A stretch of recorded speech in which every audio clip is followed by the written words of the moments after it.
며칠 전에 한국 뉴스를 보니까요, 이 한국의 신생아 출생 성비가 역대 가장 낮은 수준으로 떨어졌다고 합니다.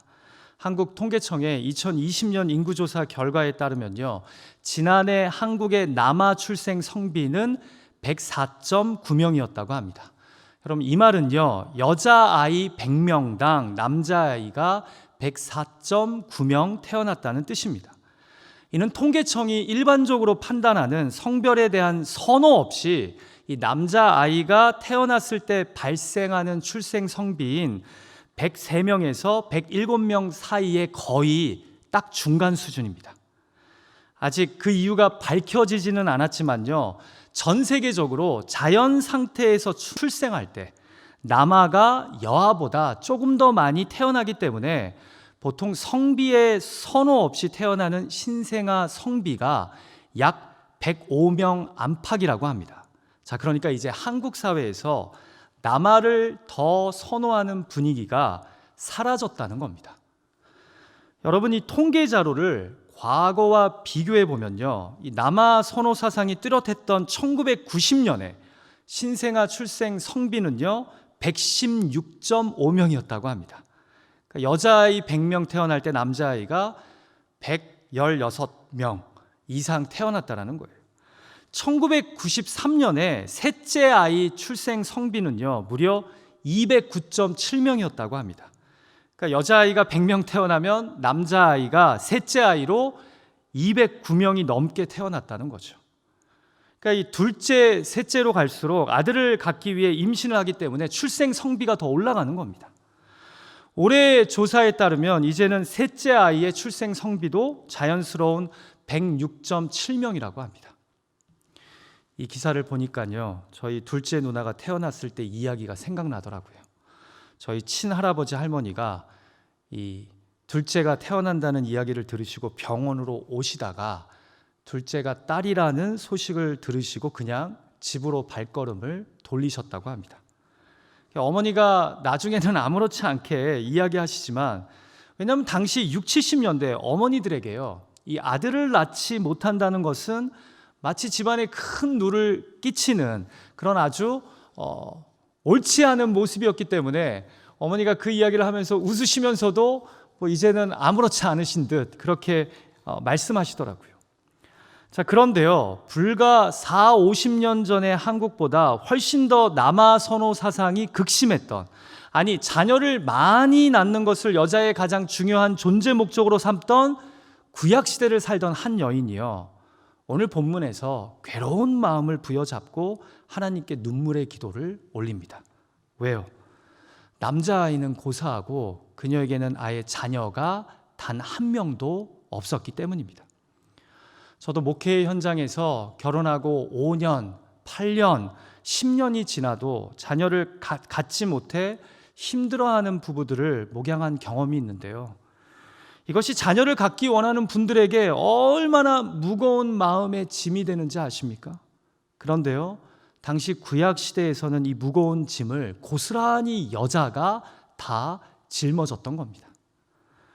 우리가 오늘 기도할 수 있는데 시리즈에서 처음으로 여인의 기도, 곧 한나의 기도를 살펴볼 건데요, 저는 우리가 오늘 저녁 이 기도에 접근할 때요, 간절히 아들을 낳기 원했던 한 여인의 괴로웠던 현실로만 이 기도를 이해하고 접근하지 말고 좀 더 넓혀서 개인의 가장 괴로운 부분, 고통스러운 현실을 가지고 하나님께 나아와 기도한 한 성경 인물의 입장에서 이 기도에 접근했으면 합니다. 왜냐하면 본문이 이야기하고자 하는 것은 단순히 아들을 낳고 싶은 것이 아닌 당시 구약시대의 여자가 겪을 수 있는 가장 큰 고통을 상징적으로 보여주는 것이기 때문입니다.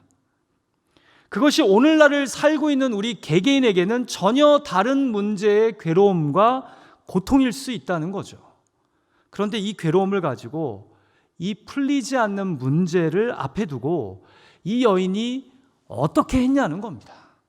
자, 한나의 기도를 통해 성경은 우리의 기도에 어떤 은혜와 도전을 줍니까? 한나의 기도를 통해 우리는 강구 기도에 대해 무엇을 배우게 됩니까? 첫 번째로 순전한 간구 기도란 나의 고통을 하나님께 아뢰는 겁니다. 여러분, 오늘 본문의 배경을 간단하게 설명하자면요, 에브라임 지파의 엘가나라는 경건한 한 남자에게 시집을 간 한나에게 자녀가 한 명도 없었습니다.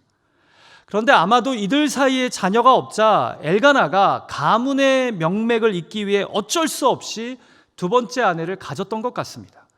여러분, 우리가 신명기 21장을 보면요, 당시 문화에서 한 명 이상의 아내를 얻는 것은 적법한 것이었음을 발견하게 됩니다. 아마도 장자의 명맥을 잇는 것이 중요한 당시 문화에서 한나가 오랫동안 자녀를 갖지 못하자 엘가나가 집안 어른들에 의해 둘째 부인인 분인나를 갖게 된 것 같습니다. 자, 그런데 분인나는 자녀를 낳습니까? 못 낳습니까? 아주 많이 낳습니다.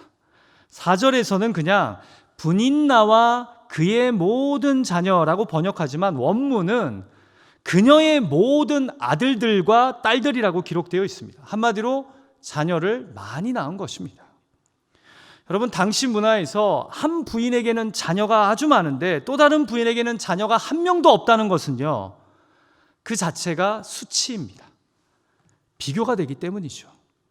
이런 상황이 누군가에게는 자랑이 되고 누군가에게 수치가 되기 시작하면요, 이것은 힘을, 권력을 형성하게 됩니다. 아니다 다를까 성경은 분인나가 한나를 심히 격분하게 하고 괴롭혔다라고 기록합니다. 아는 거죠. 나는 아들들이 있다는 거예요. 여러분, 적지 않은 경우 우리의 괴로움과 고통은요, 이 사회나 개인이 만든 기준과 자격에 내가 부합되는가, 인정받는가 안 받는가로 시작됩니다. 여러분, 본문도 마찬가지예요. 한 가문에 시집을 가면 자녀를 많이 낳아야 한다. 특히 아들을 낳아야 한다. 그 기준과 자격에 내가 부족하고 미달이라고 느끼는 순간 누군가는 그것을 가지고 나를 조롱하고 비난하기 시작합니다. 그리고 그 현실로 인해 우리는 괴로워합니다. 여러분, 누군가에게는 그것이 학력이나 경력일 수 있고요, 누군가에게는 그것이 남들에 비해 미숙한 자신의 실력이나 부족한 그 어떤 부분일 수 있습니다. 또 어떤 사람에게는 깊은 자격지심일 수 있습니다. 어렸을 때부터 하도 칭찬과 인정을 못 받고 자라서 이와 관련된 상황에 처하게 되면 스스로가 자기도 모르게 주눅이 들고 자신감이 사라지며 괴로운 겁니다. 자, 그런데 그것이 한나에게는 바로 아들을 낳지 못한 것이었습니다. 우리가 이런 한나의 마음을 엿볼 수 있는 것이요, 바로 매년 있었던 실로에서의 가족 제사입니다. 경건한 신앙인이었던 엘가나는 1년에 한 번씩 모든 가족을 데리고 실로에 가서 제사를 드렸는데요, 당시 제사는 가족 숫자에 맞춰 희생 제물을 드린 후에 그 제물의 분깃을 가족 숫자에 따라 나눴습니다. 자, 그러니까 나중에 제사를 드리고 나면 아들과 딸이 많았던 분인나에게 제물의 분깃이 더 많이 갔겠죠. 자, 그런데 이때마다 한나는 마음이 너무나 아팠던 겁니다. 왜냐하면 공적인 자리에서 자신의 상처가, 약함이 드러나기 때문입니다. 1년 365일이 힘들었겠지만요, 특히 1년에 한 번 가족 제사를 드리러 실로에 갈 때마다 분인나는 어깨에 힘을 줬을 것이고 한나를 대놓고 조롱했을 거예요. 그리고 그때마다 한나는 마음에 더 깊은 상처가 새겨졌을 것입니다. 아무리 남편 엘가나가 자신을 더 사랑해서 일부러 분인나의 분깃에 갑절을 줘도 말입니다. 자, 그런데 이렇게 반복되는 고통의 시간 가운데 한나가 이 악순환의 고리를 끊고자 오늘 본문에서 결단을 내립니다. 간절한 간구 기도로 이 상황을 돌파하고자 결심하고 행동한 겁니다. 같이 본문 9절과 10절 말씀을 읽을까요? 시작. 그들이 실로에서 먹고 마신 후에 한나가 일어나니 그때 제사장 엘리는 여호와의 전 문설주 곁 의자에 앉아 있었더라. 한나가 마음이 괴로워서 여호와께 기도하고 통곡하며, 그는 지금 자신의 괴로움과 고통을 궁극적으로 해결해 주실 수 있는 분은 하나님 한 분밖에 없다라는 인식에 도달한 것 같습니다. 그래서 제사 직후에 모든 가족이 먹고 마신 자리가 끝난 후 호련히 일어납니다. 그리고는 여호와의 임재를 상징하는 성소의 전 앞으로 나아가 그 괴로운 마음을 가지고 하나님께 기도한 겁니다. 이 문제, 이 괴로움과 고통의 해결이 오직 하나님에게 달려있음을 직감한 겁니다. 이제는 더 이상 울고 불고 하는 식의 이 연례 행사를 되풀이하지 않겠다는 마음의 결심을 하고 하나님께 내 마음을 솔직하게 간절하게 토하기로 결심한 겁니다. 자, 그래서 11절에서 어떻게 기도합니까?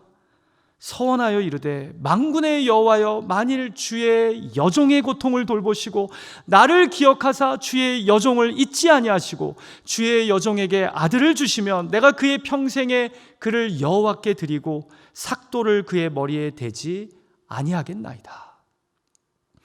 우리는 11절에서 하나님께 서원 기도를 하며 아들을 달라고 하는 그 한나의 간절한 기도에 더 관심을 가질지 모르겠지만 제가 볼 때 더 중요한 부분은요, 이 부분입니다. 나의 고통을 제발 돌보시고 나를 잊지 말아달라는 겁니다. 왜요? 지금 나의 삶의 괴로움이, 고통이 마치 하나님이 나를 돌보시지 않고 잊으신 것처럼 느껴지기 때문입니다. 그래서 하나님께 나를 제발 돌봐달라고, 나를 잊지 말아달라고 자신의 그 괴로운 마음을 그대로 토하고 있는 것입니다. 여러분, 서원, 곧 약속을 하는 것도 마찬가지 아닙니까? 여러분, 아들을 주시면 구별된 나실인으로 여겨서 머리에 삭도를 대지 않고 하나님의 자녀를 드리겠다는 것이 무엇을 의미합니까? 그만큼 이 문제를 해결해 주실 수 있는 분은 하나님 한 분밖에 없음을 인정하는 겁니다. 그래서 간절한 약속이 나오는 거예요. 아들을 허락해 주셔서 내 이 고통을 해결해 주시면 내가 당신께 온전히 이 아들을 드리겠다는 겁니다. 사랑하는 기도자 여러분, 저는 한나의 기도에서 순전한 간구 기도가 무엇인지 발견하게 됩니다. 순전한 간구 기도는 나의 고통을 하나님께 솔직하게 아뢰는 것입니다.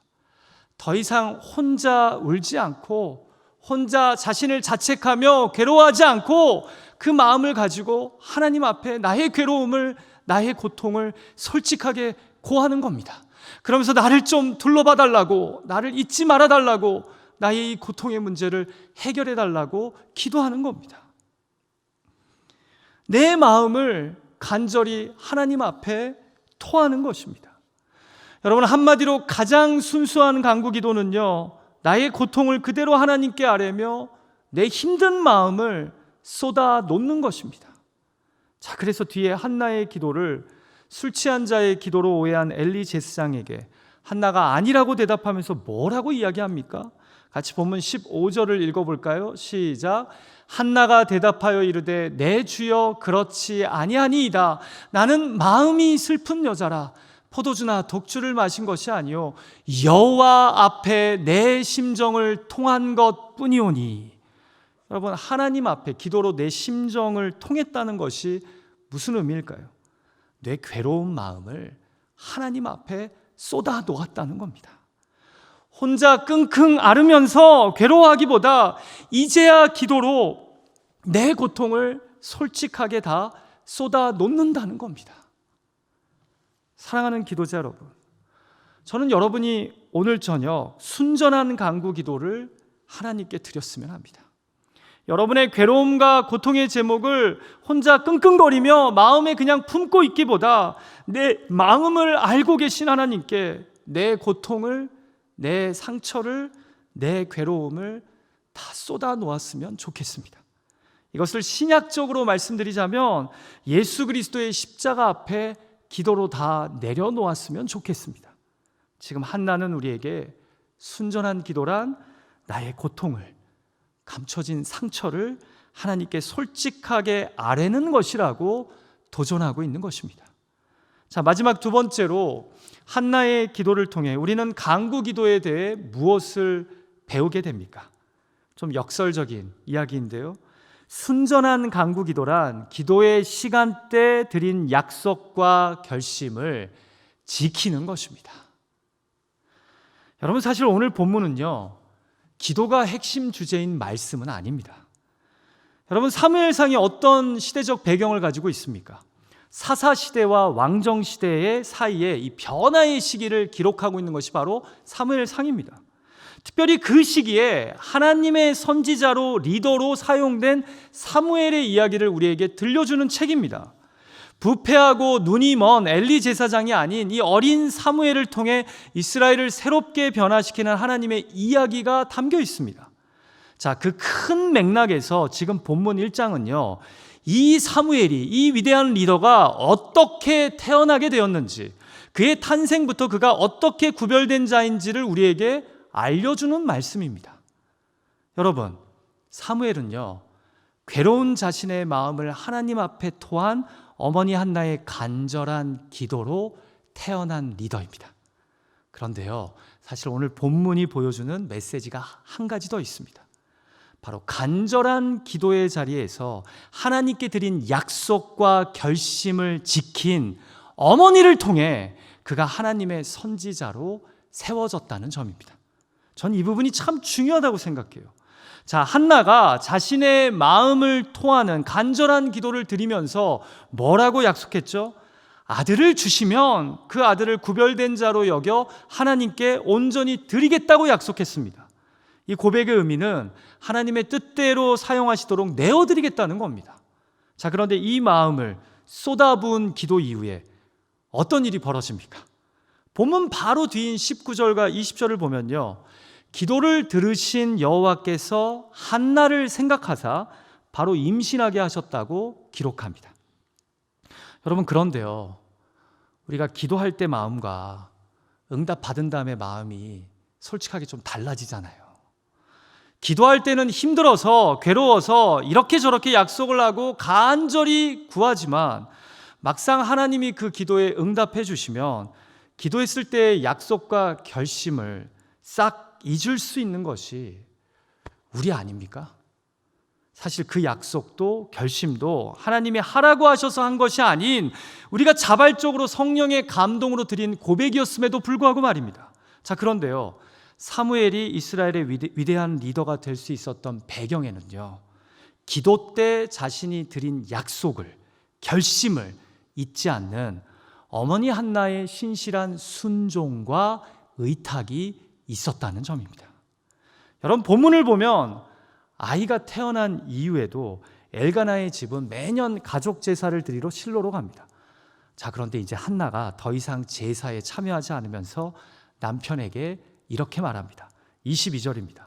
그의 남편에게 이르되 아이를 젖대거든 내가 그를 데리고 가서 여호와 앞에 뵙게 하고 거기에 영원히 있게 하리이다 하니, 그녀는 자신이 드린 기도의 약속과 결심을 잊지 않습니다. 그래서 젖대는 약 3년여의 기간 동안 잘 양육한 후에 여호와 하나님 앞에 우리가 이 아이를 내어드려야 한다라고 남편에게 말한 겁니다. 근데 여러분, 여기서 더 대단한 게 뭔지 아세요? 당시 하나님께 드린 서원은요, 민수기 30장의 말씀에 따라 남편이 허락하지 않으면 이행하지 않아도 되었습니다. 자, 그런데요, 그 아내의 그 남편입니다. 이 아들이 얼마나 귀한 아들입니까? 그런데 엘가나가 아내 한나의 굳은 결심을 보고 당신 소견에 좋을 대로 하라고, 오직 여호와께서 원하시는 대로 우리 아들을 사용하시길 바란다고 대답합니다. 여러분, 제가 이 말씀을 묵상하는데요, 한 청년이 떠올려지더라고요. 제가 전에 섬기던 교회에서 대학 청년 사역을 했는데요, 그 교회에서는 단기 선교사 제도가 있었습니다.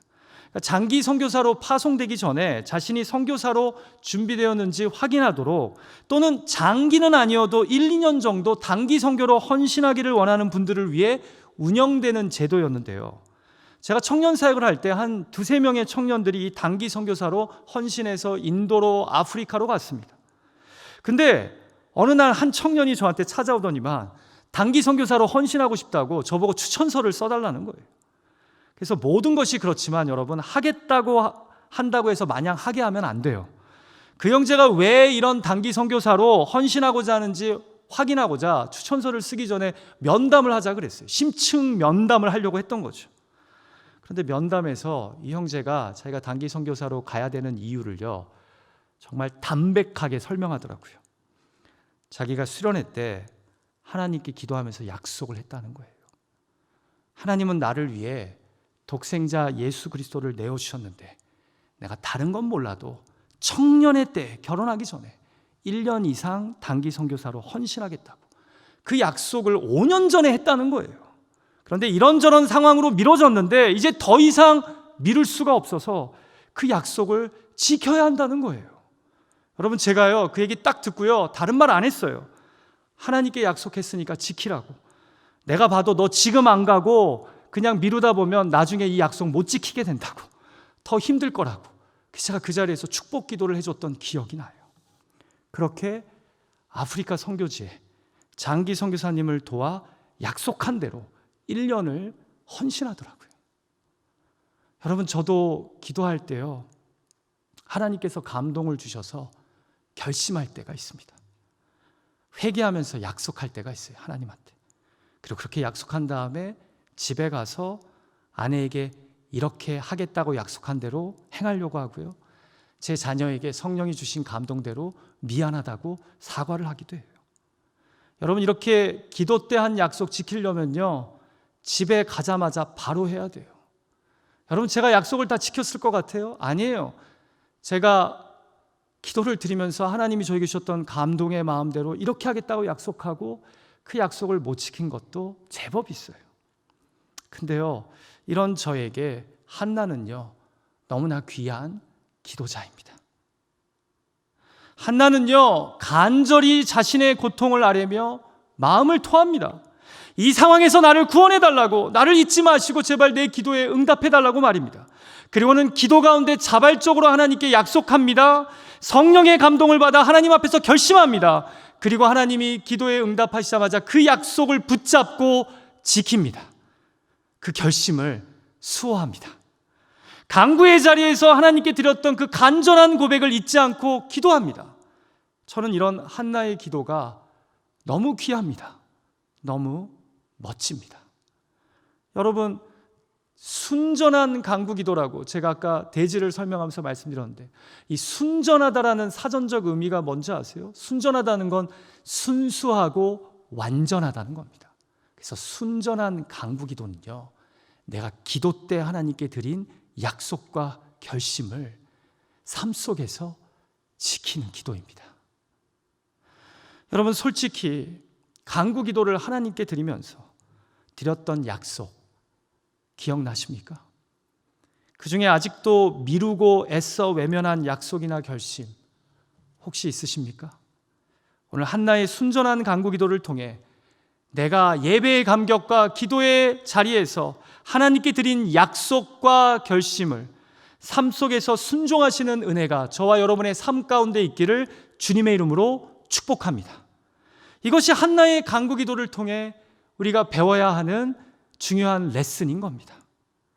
자, 결국 이런 어머니의 기도와 순종을 통해 태어난 사무엘이요, 풍전등화와 같은 위기 앞에 서 있는 이스라엘을 구원하는 하나님의 거룩한 도구가 됩니다. 어머니의 마음을 토한 그 간절한 기도를 통해서 말입니다. 이렇듯 귀한 성경 인물의 등장 뒤에는 보이지 않는 부모의 기도와 헌신이 있었던 것입니다. 오늘 주신 말씀을 잊지 않고 붙잡았으면 좋겠어요. 순전한 간구 기도란 나의 고통을 하나님께 아뢰는 겁니다. 순전한 간구 기도란 기도의 시간대 드린 약속과 결심을 지키는 것입니다. 오늘 저녁 우리가 이렇게 순수하고 온전한 기도를, 간구를 하나님께 드릴 수 있기를 간절히 소망합니다.